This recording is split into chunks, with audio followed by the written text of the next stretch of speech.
Hi guys, it's the Hobby Dabbler, and today I want to show you this little coin here, if I can get it to focus. So this is actually a fake coin from Hungary, but it's what's called a contemporary fake.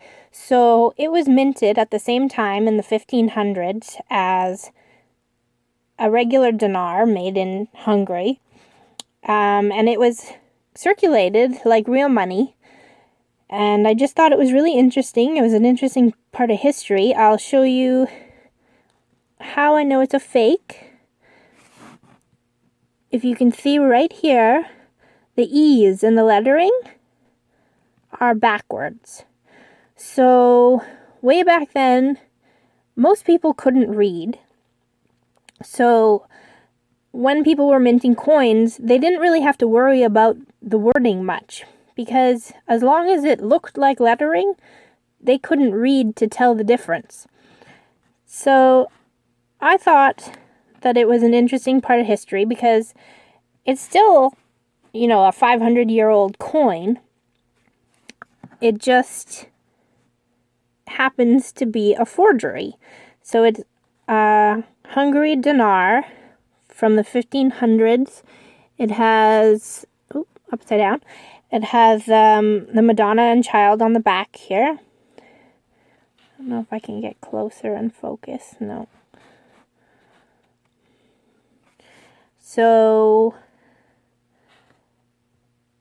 I got it in a batch of Roman coins a long time ago, and it was filthy when I got it, so I really couldn't tell what it was at the time.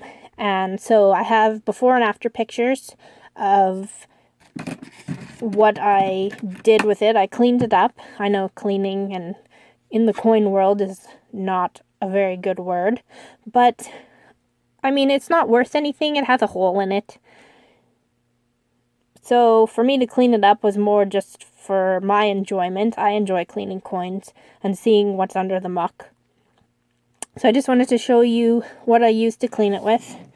I used a little needle here to dig out the dirt in between the fine lettering and stuff. I think this is a sewing needle for dolls, so you can go really deep through deep parts of the doll.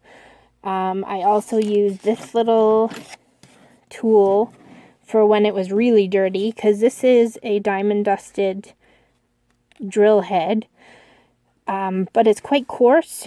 I mean, this one is considered medium, but if I bring it to the camera, you can see that it's quite coarse for a coin, so it will scratch it if you're not careful. So I only use this for the very first dirty layer.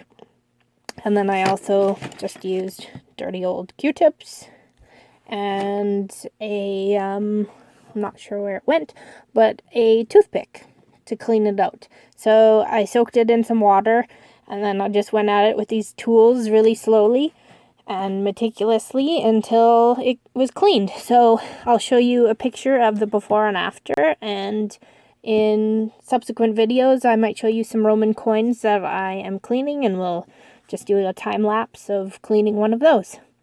Okay, if you like to clean coins, if you want to see more coins cleaned, let me know, and it would be much appreciated if you would like and subscribe.